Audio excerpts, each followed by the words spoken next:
मनुष्य भगवान महादेव के नाम में रत रहता है तो मनुष्य जीवन के सभी पापों में से मुक्त रहता है। इसलिए निरंतर जीवा पर भगवान का नाम रहना चाहिए। जीवाग्रे वर्तते तस्य सफलम जीवितम, उसका जन्म लेना सफल हो जाएगा जो मनुष्य भगवान शिव जी का भजन करेंगे।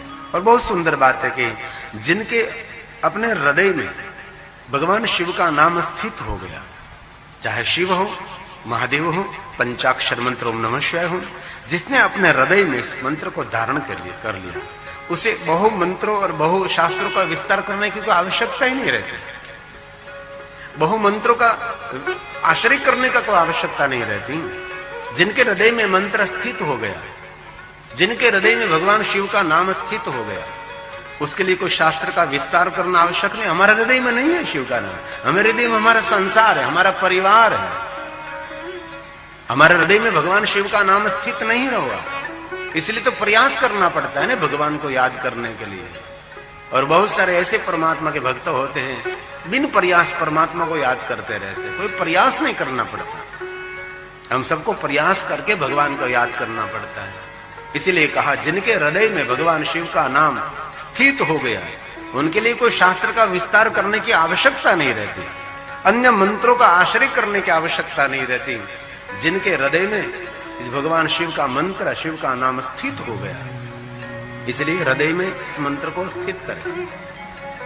हृदय में न हो सके तो मन में न हो सके तो जीवा पर। 3 तरीका है ना।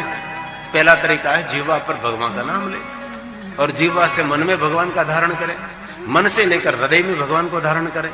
3 तरीका, पहला तो जीवा, बाद में मन, बाद में हृदय। आप सब कर सकते हैं, ऐसा कुछ भी नहीं। भगवान ने आप सबको समान शक्ति प्रदान की है। शक्ति को जागरूक करना ये आपकी जिम्मेदारी है। दीप है, माचिस है, सब कुछ है, लेकिन माचिस हाथ में लेकर दीप को प्रज्वलित करना ये हमारा कर्तव्य है।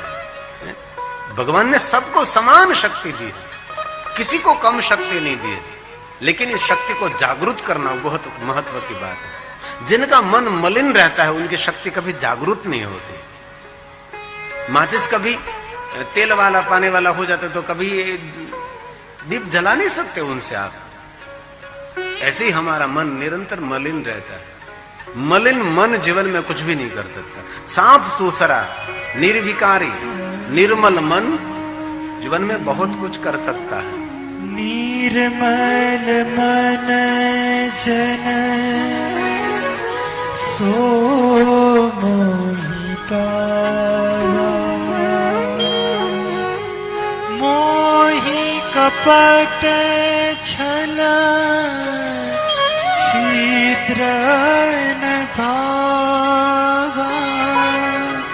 निर्मल मन जन सो मोहि पावा। ये श्लोक शिव महाप्र ग्रंथ का है, भगवान व्यास जी ने गाया है। बहुत सुंदर बात की है। जिह्वा पर भगवान का नाम धारण करें, जिह्वा पर न हो सके तो मन में भगवान का नाम धारण करें और धीरे धीरे हृदय में भगवान शिव जी का नाम धारण करें।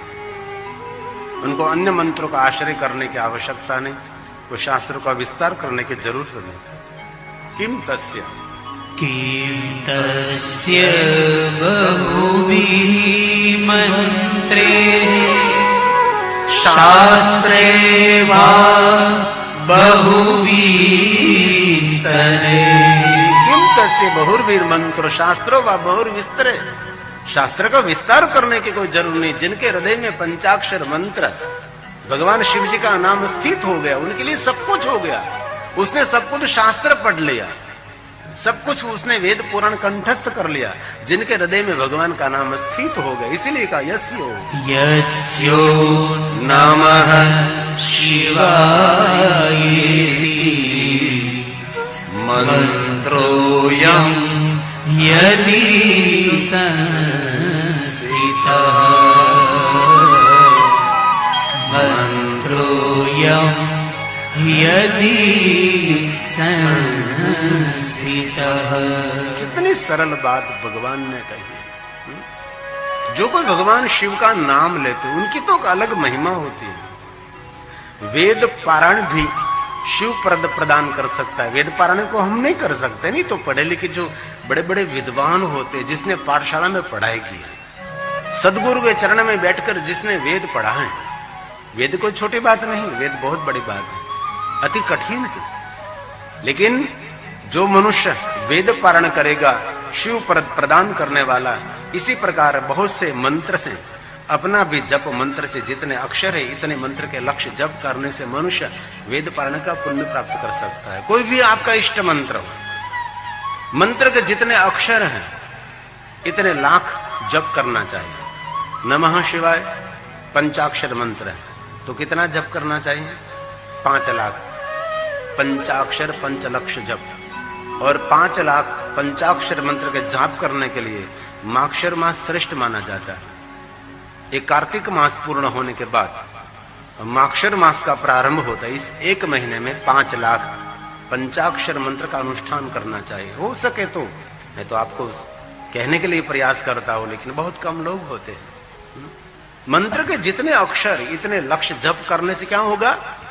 वेद पारण करने से जो शिव पद की प्राप्ति होती है।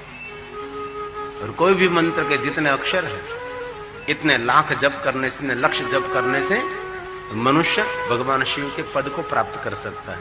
ऐसा भगवान व्यास ने गाया है। मंत्र के जितने अक्षर हैं, इतने लाख जप करना चाहिए। अवसर मिले तो, और अवसर लेना भी चाहिए।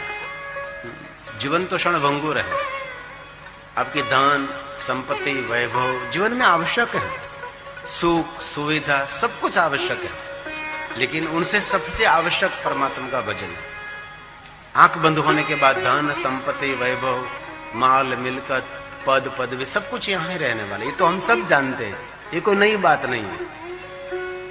लेकिन आपका भजन, आपकी भक्ति, परमात्मा की तरफ आपका प्रेम, आपके जीवन का श्रेष्ठ भाग, श्रेष्ठ मूड़ी मानी जाती है।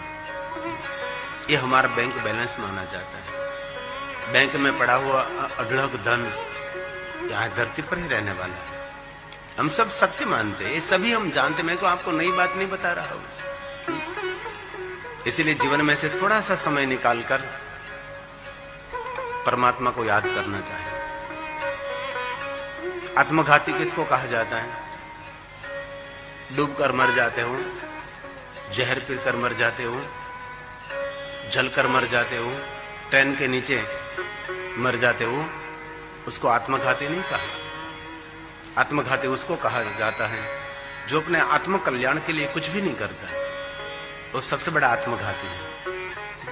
अपने आत्म कल्याण के लिए जो मनुष्य कभी जागता नहीं, कभी कुछ करता ही नहीं, वो मनुष्य को आत्मघाती कहा है। इसलिए आपके स्वयं के लिए कुछ करो।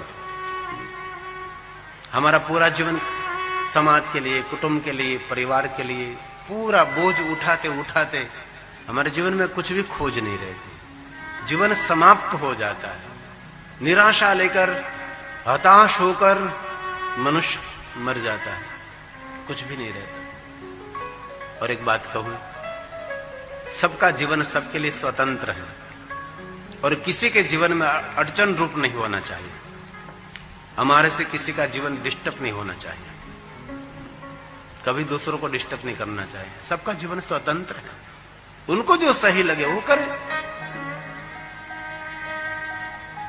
लेकिन हम दूसरों को बहुत डिस्टर्ब करते हैं, बहुत हम परेशान करते हैं। गुजराती में कहो तो બીજાની ખણખોદ બહુ કરીએ છીએ આપણે। બીજા લોકોની નિંદા કરી, કોણ ક્યાં જાય છે, કોણ શું કરે છે, ક્યાં જઈ રહ્યો છે, આપણા માટે ચિંતન કરવાનું છે, બીજા માટે નહીં। इसलिए कभी अवसर मिले तो शिव मंदिर में जाकर पंचाक्षर मंत्र का जाप करें। कभी अवसर मिले तो तीर्थ में जाकर भगवान शिव जी को मंत्र जाप करें। विशेष स्थान पर बैठकर भगवान शिव को याद करें। विद्यालय,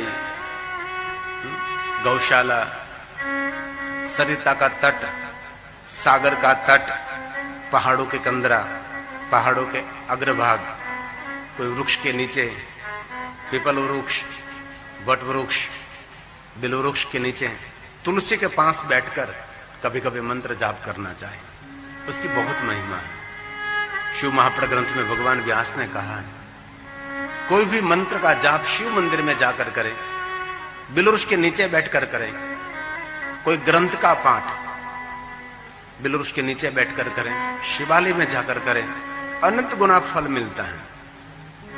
उनके जीवन में बहुत कुछ कामना मनोकामना पूर्ण होगी। इसलिए जीवन में से थोड़ा समय निकालो अपने आत्म कल्याण के लिए। और दुनिया में सबके पास 24 घंटे ही हैं, 25वां घंटा किसी के पास नहीं है भाई। ये 24 घंटे में आपको सब कुछ करना है, इसीलिए आपके पास टाइम मैनेजमेंट होना चाहिए। एक बात कहूं, दुनिया को सब कुछ देना चाहिए लेकिन कोई किसी को समय नहीं देना चाहिए। और जिन व्यक्ति को आपके समय की कोई कीमत नहीं है उसको तो कभी समय नहीं देना चाहिए। जो आपके समय की इज्जत करते हैं, आपके टाइम की इज्जत करते हैं, उसको समय देना चाहिए।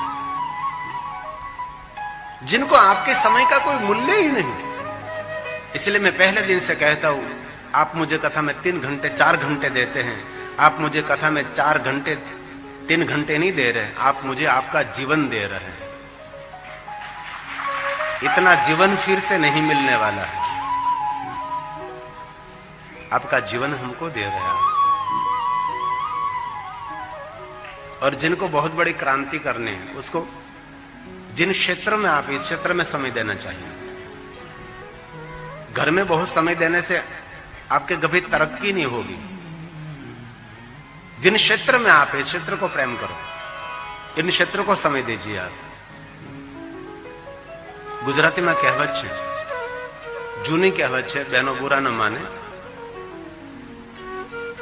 नारी बाहर न शोभे, पुरुष ઘરમાં ન શોભે।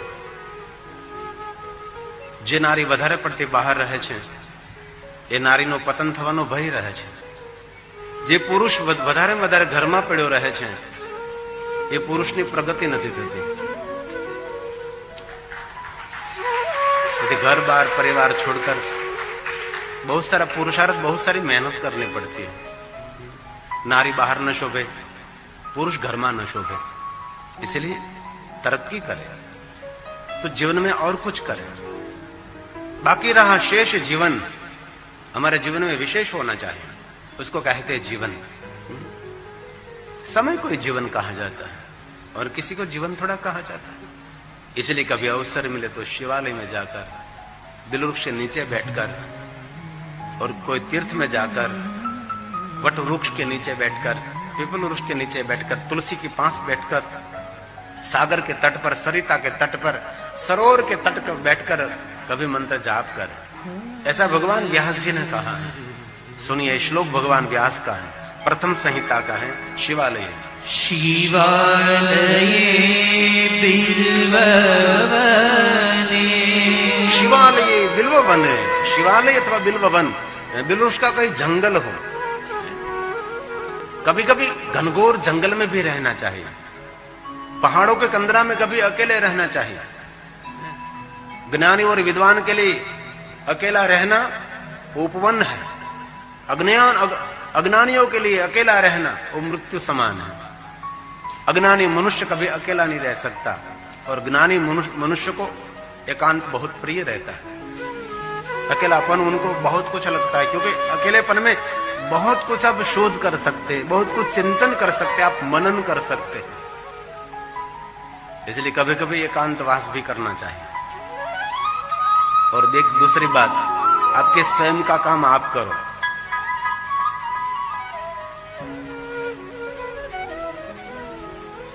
आपका खुद का स्वयं का काम आप करिए। सुबह में उठते समय आपका बिस्तर आप बराबर करो। घर की बहन बेटी करे ऐसा नहीं, आपको भी भगवान ने 2 हाथ दिए हैं। अपना स्वयं का काम आपको करना चाहिए। और बहनों को तो मेरी विनंती है, 7 दिन में 1 दिन आपके घर के पुरुषों को रसोई घर देना चाहिए। उसको पता लगे कितना कठिन है रसोई घर संभालना। सुबह में, दोपहर, शाम, 3 समय हम खाते हैं। उसको पता लगे कि रसोई घर संभालना ऑफिस से भी ज्यादा कठिन है। ऑफिस में तो कोई कागज खराब हो गया तो दूसरा कागज लिख सकते हैं, लेकिन ये रोटी रोटा खराब हो गया तो नुकसान हो सकता है। इसलिए कभी कभी ध्यान रखिए, आप स्वयं का काम करने का आदती बने। तो कभी अवसर मिले तो जीवन में से समय निकालकर शिवालय में जाकर बैठिए, कहीं जंगल में जाकर बैठिए, कहीं सरिता के तट पर जाकर बैठिए। अकेला रहने की आदत करो आप। और एक बात याद रखें, दूसरों को दुख देने से कभी स्वयं सुखी नहीं हो सकता। दूसरों को सुख रखें, दूसरों को दुख देने से कभी स्वयं सुखी नहीं हो सकता। दूसरों को सुख देने से आप सुखी हो सकते हैं, लेकिन हम ऐसा मानते हैं कि दूसरों को दुख देने से हमको सुख मिलेगा। कभी मिलने वाला नहीं, कभी सपने में भी सुख नहीं मिलेगा। इसलिए मनुष्य जीवन मिला है, मनुष्य जीवन को सार्थक करें। चारुकेशी हमारे एक सुंदर धुन है, जो मनुष्य जन्म मिला है उसको सार्थक करें। हम सब उसकी संतान है, हमारा उद्गम स्थान शिव है, हम सब का, चाहे ब्राह्मण हो, क्षत्रिय हो, वैश्य हो, शूद्र हो, सब। माता च पार्वती देवी, पिता देवो महेश्वर, हम सभी उनके ही संतान। ब्रह्मा ने स्वयं ने नारद जी को कहा कि नारद, जो आपकी आंखों के द्वारा आप देख रहे सब कुछ शिव और शक्ति का ही विस्तार है, इनकी सिवा कोई विस्तार नहीं है। अब नारद जी ने भगवान विष्णु जी को कहा, भगवान महादेव ने तो बहुत मुझे समझाया था, लेकिन शिव जी की बात मैंने नहीं मानी और मैंने अहंकार किया, अभिमान किया। अभिमान तो किया लेकिन क्रोध भी किया। मेरे हृदय में संताप हो रहा है। तब भगवान विष्णु जी ने नारद जी को कहा, नारद, क्रोध अज्ञानता का प्रतीक है, क्रोध को मृत्यु भी कही है, उसको क्रोधा अग्नि कहा जाता है। इसलिए नारद जी, जिन्होंने हजारों साल तपस्या की है, लेकिन एक पल के लिए क्रोध करता है तो हजारों साल की तपस्या जलकर उसकी भस्म हो जाएगी। इसीलिए नारद जी, कुछ भी हो जाए लेकिन क्रोध नहीं करना चाहिए। क्रोधी व्यक्ति आंख होते ही उसको अंध समझना चाहिए। जब व्यक्ति को क्रोध आवेश, क्रोधावेश आता है, तब उसकी आंख भी बंद हो जाती है, उसके कान भी बंद हो जाते हैं, उसका मुंह खुल जाता है। और क्रोध विवेक को जड़ मूल में से नाश कर देता है। क्रोध और विवेक दोनों कभी साथ में नहीं रहते। और क्रोधी व्यक्ति जल्दी वयोवृद्ध भी हो जाता है और क्रोधी व्यक्ति जल्दी कुरूप भी हो जाता है।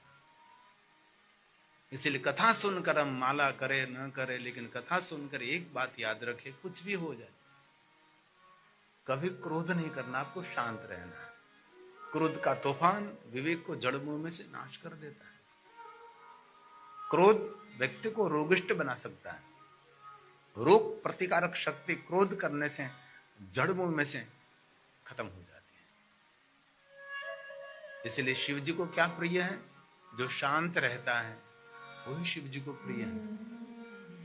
इसलिए महादेव ने महाकाली को क्रोध पर कितना प्रवचन दिया है। जब देवताओं की रक्षा के लिए जब काले रूप लिया था, काले में से महाकाली बनी, क्रोध शांत नहीं हो रहा था, तब स्वयं शिव जी ने कहा, काली शांत हो जाए, अब देवताओं की रक्षा हो चुकी है, आप शांत हो जाए। तब स्वयं महादेव ने काली को कहा था, काली क्रोध तो चांडाल है, किसी को क्रोध आ रहा हो उसको स्पर्श करे तो भी स्नान करना पड़ता है, पवित्राकरण करना पड़ता है। जिनको क्रोध आता है उसको स्पर्श करने मात्र से, क्रोधी व्यक्ति को स्पर्श करने से जो पवित्राकरण करना पड़ता है, तो क्रोधी व्यक्ति को कैसे पवित्र करें? और आपने एक बुक सुनी होगी क्रोध पर, पूरी बुक किसी लेखक ने लिखी है। क्रोध से आपके कितने ज्ञान तंतु डैमेज हो जाते हैं। एक क्षण के क्रोध के लिए 72 घंटे तक करोड़रज्जु में कंपन रहता है। इसलिए अत्यंत क्रोधी व्यक्ति विवरुद्ध होने के समय उसको कंपन का रोग होता है। कई लोग तो पढ़ते थे, ऐसा होता है, चाय का कप हाथ में पकड़ नहीं सकते। उसका कारण क्या है? ये व्यक्ति अत्यंत क्रोधी है। इसलिए क्रोध को शांत करने के लिए प्राणायाम करें, व्यायाम करें, लंबी श्वास लीजिए, पानी ज्यादा पीजिए। क्रोध आए तो खुले आकाश में चले जाए, खुली हवा में जाइए, मौन रहने का प्रयास करिए। और क्रोध में मौन रहना हिमालय पहाड़ को हाथ में उठाने जैसी ताकत पड़ती है। हिमालय पहाड़ हाथ में उठाना सरल है, लेकिन क्रोध में मौन रहना बहुत मुश्किल है। और क्रोध में जिन्होंने मौन रहना सीख लिया, समझो उसने क्रोध को जीत लिया। क्रोध में मौन रहना जिन्हें सीख लिया, उसने क्रोध को जीत लिया। इसलिए स्वयं श्री हरि भगवान विष्णु जी ने नारद को क्रोध के बारे में बहुत, मेरे पास सभी श्लोक है जो शिव महापुराण ग्रंथ में क्रोध के बारे में क्या क्या कहा है, लेकिन कम समय में मुझे शिव महापुराण आपको सुनाना है, इसलिए बहुत सारी बातें को अल्पीकरण करके आपके समक्ष में कहने का प्रयास करता हूं। अब नारद जी विष्णु भगवान के सामने हाथ जोड़ते हैं और विष्णु भगवान को कहते हैं कि भगवान, मेरे हृदय में बहुत संताप हो रहा है। क्रोध क्या देता है? संताप देता है, उद्वेग देता है, भय देता है, निर्भयता उसी खत्म हो जाती है। आज नारद ने विष्णु भगवान को कहा, भगवान मुझको श्रेष्ठ मार्गदर्शन करे, अब मैं क्या करूं? संताप में से कैसे मैं मुक्त हो सकूं? तब भगवान विष्णु जी ने नारद जी को कहा, पहली बात, ये श्लोक विष्णु भगवान ने गाया, नारद जी आपको मैं सुंदर मार्गदर्शन करता हूं। जो आपके हृदय में संताप हो रहा है, संताप में से विश्राम की ओर कैसे आप गति करें, उनके लिए पहला काम एक ही करें, आपादमस्तकं सम्यग् भस्मनोदतुल्य सादरम्। आदर के साथ आपके भाल में भस्म का त्रिपुंड करिए। ये भगवान विष्णु जी ने नारद जी को कहा है। मन जब विचलित है, मन स्थिर नहीं है, मन बहुत सारी बात इधर उधर भाग रहा है, तो मन को एकाग्र करने के लिए नारद जी सहाय रूप भस्म होगी, आपके भाल में भस्म का त्रिपुंड करिए नारद। ये आपकी शांति में सहाय रूप बनेगा। इसलिए हमारे जीवन में कभी मन विचलित है, कभी कहीं चैन नहीं पड़ रहा है। जीवन और साइकिल चैन के बिना नहीं चलता, दोनों के लिए जरूरी है। तो भाल में भस्म का त्रिपुंड करिए, मन को शांत करने वाला है। और शिव महापुराण ग्रंथ में बहुत बड़ा महात्मा है भस्म का। श्रोत भस्म, स्मार्त भस्म, अग्नि भस्म, लौकिक भस्म, देवाग्नि जनित भस्म, शिवाग्नि जनित भस्म, वेदाग्नि जनित भस्म। भस्म के बहुत सारे प्रकार है। भस्म का सही नाम है विभूति, जिनको विभूति कहते हैं ना।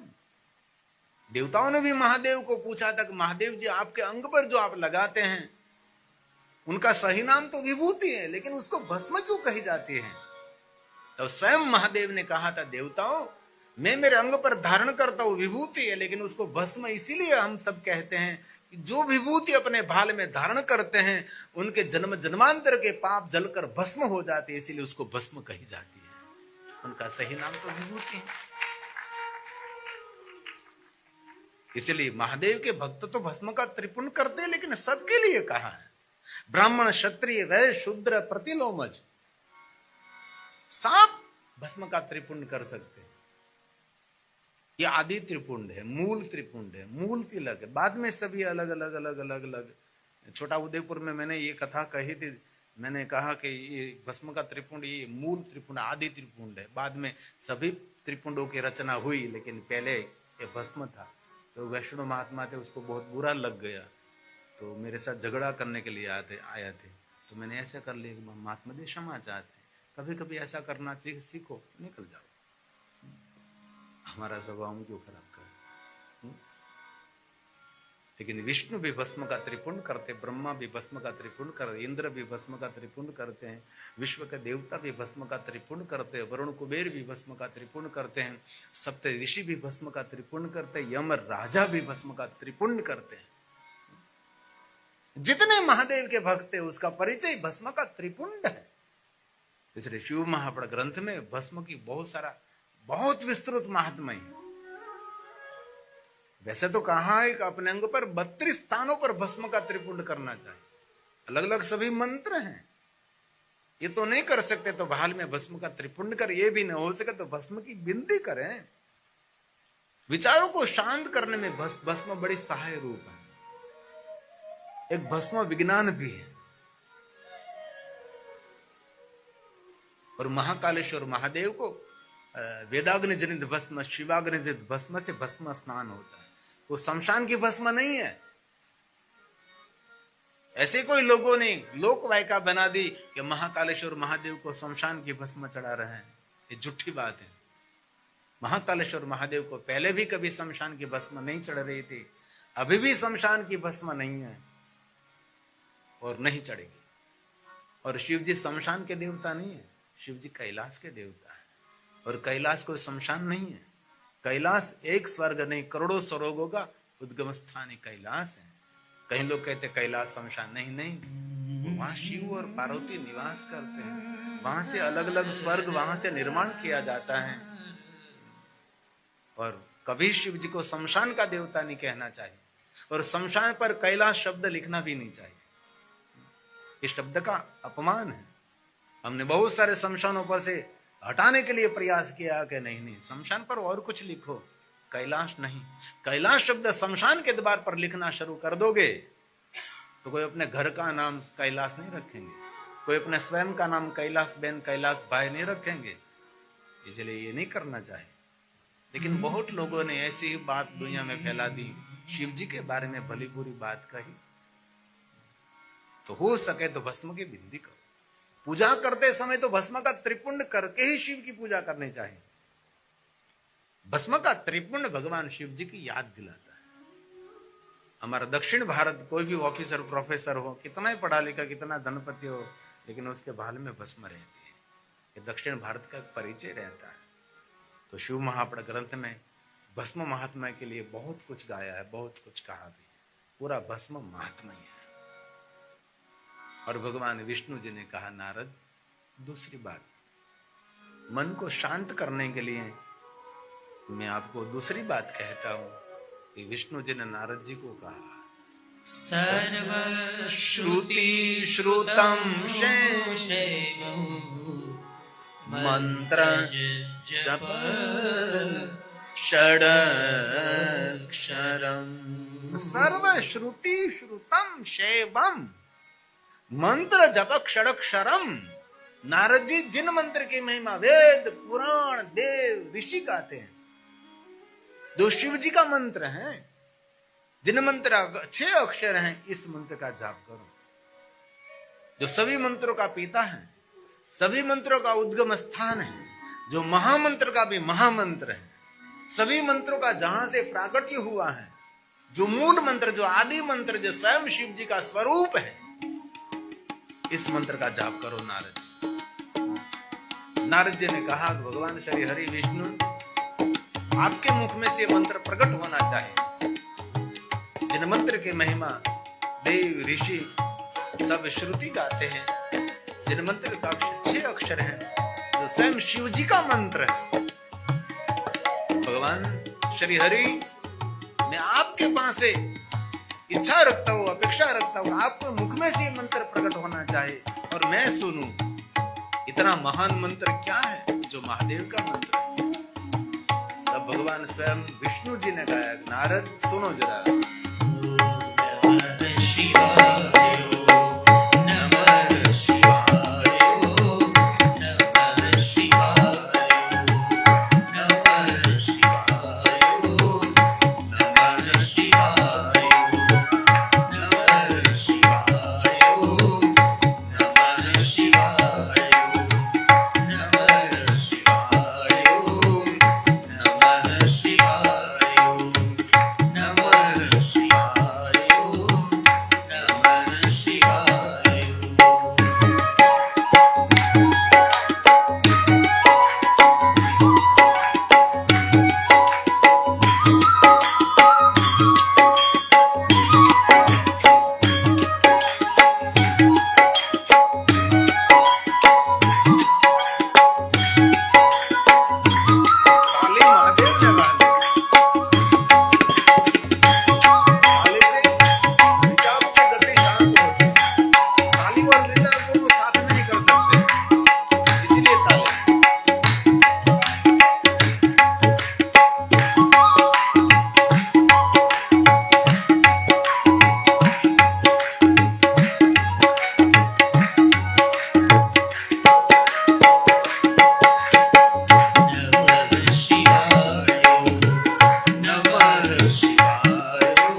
जी ने नारद जी को पंचाक्षर मंत्र दिया है, जो आदि मंत्र, जो मूल मंत्र, जो महामंत्र है, सप्तकोटि महामंत्र है। इस दुनिया में 7 करोड़ महामंत्र हैं, लेकिन कोई मनुष्य 7 करोड़ महामंत्र का जाप न कर सके, उनके बदले में एक ओम नमः शिवाय मंत्र का जाप करें, इस मनुष्य को 7 करोड़ महामंत्र के जाप का पुण्य मिलता है। और आप सभी जानते हैं, कोई भी देवता को देखिए जरा, सब ओम नमः शिवाय मंत्र का ही जाप करते हैं। जपे पंचाक्षरम सर्व सिद्धि लभे नर। जो कोई मनुष्य पंचाक्षर मंत्र का जाप करते हैं, उनको सिद्धि मिलती है। तो सिद्धि का अर्थ क्या है? फूक मार के किसी को चकली बना देना, फूक मार के किसी को कबूतर बना देना, उनको सिद्धि नहीं कहते। सिद्धि का अर्थ है आगवी बुद्धि, कुछ आग्र बुद्धि, उसको सिद्धि कहा है। जीवन में कैसे आगे बढ़ना चाहिए, क्या करना चाहिए, क्या नहीं करना चाहिए, अंदर से स्वयंभू प्रेरित होते व्यक्ति, दूसरों के पास से उसको प्रेरणा लेनी नहीं पड़ती, उसको कहते हैं सिद्धि। बहुत लोग सिद्धि का एहसास करते हैं चमत्कार, नहीं नहीं, ऐसा कुछ भी नहीं होता। सिद्धि शब्द का ऐसा क्यों हम अर्थ करें? सिद्धि शब्द का अर्थ है बहुत दीर्घ दृष्टि, और दीर्घ दृष्टि और दिव्य दृष्टि, उनको सब कुछ पता लग जाता है कि ऐसा ही होने वाला है। अंतरसूझ, आत्मज्ञान, ये पंचाक्षर मंत्र से सब कुछ होता है। इसलिए सभी ऋषि मुनि पंचाक्षर मंत्र का ही जाप करते हैं। विश्व के सभी देवता पंचाक्षर मंत्र का ही जाप करते हैं। भगवान राम पंचाक्षर मंत्र का जाप करते हैं। अरे द्वारकाधीश भगवान कृष्ण जी ने उपमन्यु ऋषि के चरणों में बैठकर पंचाक्षरी विद्या को प्राप्त ग्रहण किया। कृष्ण जी ने पूछा कि उपमन्यु जी, मुझे विशेष प्रकार से शिव साधना करनी है, तो किस मंत्र का मैं आश्रय ले सकता हूं? और उपमन्यु ऋषि ने भगवान कृष्ण जी को क्रिया विद्या, मांत्री विद्या और शांभवी विद्या दी, और साथ में पंचाक्षरी विद्या की प्रधानता दी। ये कृष्ण जी कठिन मार्ग पर नहीं जाना है, ये पंचाक्षर मंत्र है, ये आपकी सबकी सब मनोकामना आपकी पूर्ण करने वाला है। इसलिए कृष्ण भगवान ने पंचाक्षर मंत्र ग्रहण किया है। और आपके भी जीवन यात्रा में कभी कृष्ण मिले तो पूछ लीजिए, कृष्ण जी आपका इष्ट मंत्र क्या है? तो द्वारकाधीश कहेंगे मेरा इष्ट मंत्र ओम नमः शिवाय मंत्र है। और कभी राम जी मिले तो राम जी को पूछ लीजिए कि राम जी किस मंत्र का आश्रय करते हैं? तो प्रभु श्री राम भी कहेंगे मैं ओम नमः शिवाय मंत्र का जाप करता हूं। चारों भाइयों को पूछ लीजिए। सप्त ऋषि मिले तो उनको पूछ लीजिए, सप्त ऋषि कहेंगे ओम नमः शिवाय मंत्र का जाप करते हैं। कभी इंद्र मिले, कभी कुबेर मिले, कभी भगवान विष्णु जी आपको मिले, कभी ब्रह्मा जी मिले, तो सबको पूछ लीजिए आप किस मंत्र का जाप करते हैं। अरे महर्षि भगवान वेद व्यास जी मिले तो उनको पूछ लीजिए कि भगवान वेद व्यास जी आप किस मंत्र का आश्रय करते हैं। तो भगवान महर्षि वेद व्यास जी कहेंगे मैं पंचाक्षर मंत्र का ही जाप करता हूं। ये सप्त ऋषि राम, कृष्ण, देवता इंद्र और भगवान व्यास, सभी देवता मिले न मिले, लेकिन यमराजा मिलने वाला है।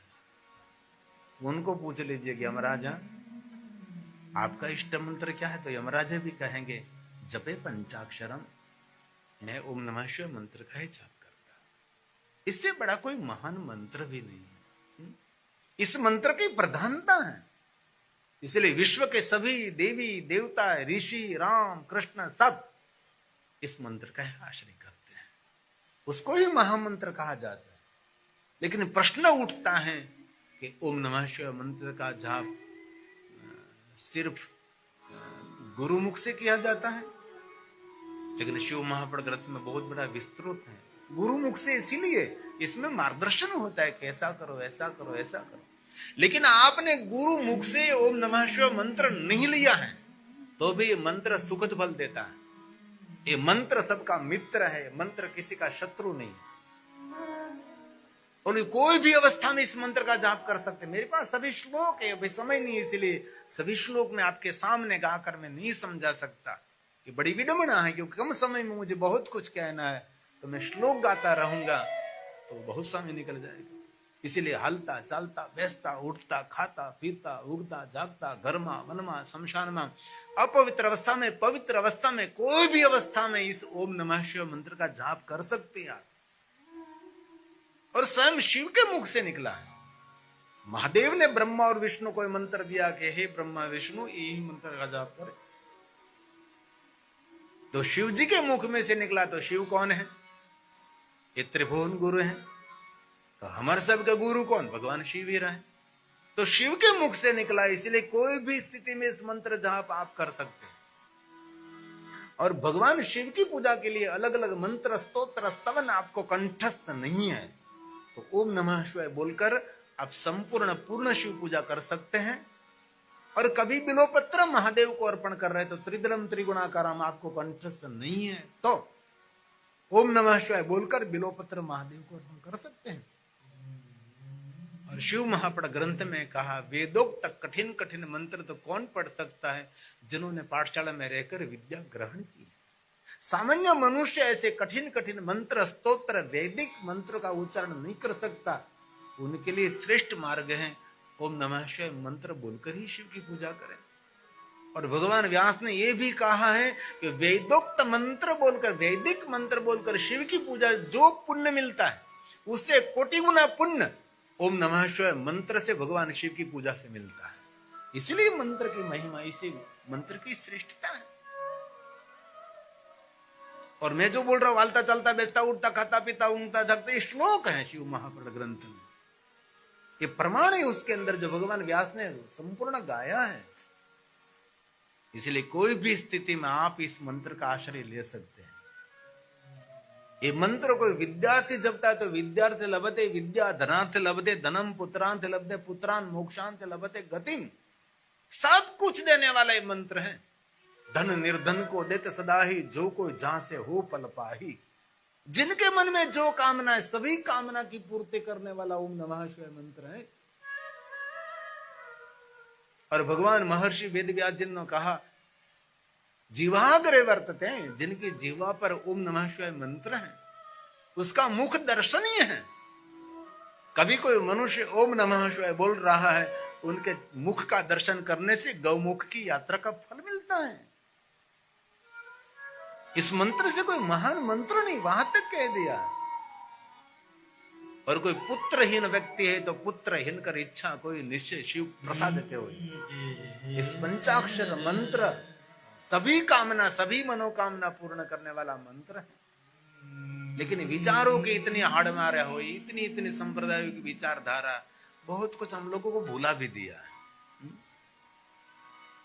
बहुत कुछ हमसे छूट भी गया है क्योंकि बहुत लंबे समय तक विचारधाराओं का प्रभाव रहा। इसलिए बहुत हमारे लोग शिव भक्ति से दूर चले गए, अपने इष्ट भक्ति का त्याग कर दिया। ये दुख का विषय है। मैं बहुत प्रकांड विद्वानों को मिला हूं। इतनी विद्वत्ता तो हम कभी सपने में भी सोच नहीं सकते। ऐसे प्रकांड विद्वानों को, वेद जिनको कंठस्थ रहता, रुचा जिनको कंठस्थ रहती है, कोई भी बात पुराण की पूछो उनको मुखपाट कंठस्थ रहती है। ऐसे प्रकांड विद्वानों को मैं मिला हूं। और धीरे से मैं पूछता हूं तो ये की कहते हैं कि सब कुछ कंठस्थ है लेकिन जाप तो ओम नमः शिवाय मंत्र का ही कर दिया। इसलिए कथा सुनकर जरूर आप पढ़े लिखे करिए, लेकिन ओम नमः शिवाय मंत्र की तुलना कोई नहीं कर सकता। ये स्वयं महादेव का स्वरूप है। उसको प्रणव लिंग कहा है, ओम को सूक्ष्म प्रणव लिंगाय कहा और नमः शिवाय को स्थूल प्रणव लिंगाय कहा है। और जरूर शिव महापड़ ग्रंथ में कहा है कि सिर्फ जिनका ब्राह्मण शरीर है वही ओम नमः शिवाय मंत्र का जाप कर सकते हैं, ऐसा कहा है। ब्राह्मणों का इष्ट मंत्र ओम नमः शिवाय। जो ब्राह्मण नहीं है वो क्या करे? श्री शिवाय नमः, श्री शिवाय नमः अथवा ओम शिवाय नमः, ऐसा बहुत सारा विस्तृत कहा है कि ऐसा करो ऐसा करो ऐसा करो। बहुत सारे नियम बताए ओम नमः शिवाय मंत्र के। बाद में व्यास जी ने कह दिया कि कोई जाति नहीं है, कोई ज्ञाति नहीं, कोई वर्ण नहीं, कोई पुरुष नहीं है, कोई स्त्री नहीं है। जीव की कोई जाति है, ये पुरुष का जीव, ये नारी का जीव, ये पशु का जीव, ये पक्षी का जीव, ऐसा हो सकता है। ऐसा हो ही नहीं, जीव तो जीव है। तो शिव की दुनिया में शरीर का स्वीकार नहीं है, शिव जी की दुनिया में जीव का स्वीकार है। इसलिए अंते भगवान व्यास जी ने कह दिया कोई भी मनुष्य ओम नमः शिवाय मंत्र का जाप कर सकते हैं। भगवान व्यास ने तो पहले हम कहा कि जब जाप करने के लिए बैठते तब पद्मासन लगाकर बैठिए। तो पद्मासन कौन लगा सकता है? कोई नहीं। तो कहा कि अर्ध पद्मासन लगाइए, अर्ध पद्मासन भी नहीं लग सकता। तो क्या कहा? पलौठी मारकर बैठिए, पलौठी भी नहीं मारकर बैठ सकते। तो क्या कहा? सुखासन बैठिए। जैसे आपके शरीर को सुख हो ऐसे बैठकर मंत्र जाप करें। हमारी सनातन धर्म की विशेषता है, बहुत सारे नियम, लेकिन धीरे धीरे कर देते कि आपको जो ठीक लगे वैसा करो। हमारी सनातन में इतना कड़क अनुशासन नहीं है। हमारी सनातन के कोई भी सभा हो, कोई भी व्यक्ति जाता है, आता है, बैठता है, उठता है, हंसता है, नाचता है, गाता है, कोई कोई खाता भी है कथा सुनते सुनते। हमारी सनातनी परंपरा में सब छूट दी है। गैर हिंदुओं की सभा में कभी जाना, आपको पता लगे कितना अनुशासन है। कोई भी थोड़ा देरी से आया तो भी उसकी नोंद ली जाती है। कोई प्रवचन सुनते सुनते थोड़ा सा मुस्कुराया तो भी उसको सभा से अपमानित करके उसको बाहर निकाला जाता है। मैं इसी सभा में बैठा हूं। ये अनुशासन, धर्म अनुशासन उन लोगों के पास है। किसके पास है ये आप जानते हैं, मुझे कहने की कोई आवश्यकता आपको नहीं। हमारे पास इतना कड़क अनुशासन नहीं है। जो अनुशासन उन लोगों के पास है, हमारे पास ये अनुशासन नहीं है। हम लोग हमारी मनमानी करते हैं, मनमानी करते हैं, जैसा बोलो वैसा। ऐसा कभी नहीं होना, शास्त्र सम्मत होना चाहिए सब कुछ। सर्व सिद्धांत निष्पन्नम, सिद्धांत के बिना कुछ बोलना नहीं चाहिए। आपके पास कुछ प्रमाण होना चाहिए, कुछ आधार होना चाहिए।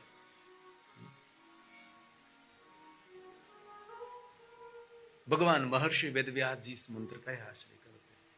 हमारे गुजराती में गाया जाता है 6 मंत्र महामंगलकारी। हमारे सभी भाई बहन सभी लोग गाते हैं। क्यों गाते हैं? इसलिए गाते हैं। और कोई मंत्र क्यों नहीं? इस मंत्र के बारे में क्यों गाया भाई? क्योंकि सही अर्थ में यह महामंत्र है।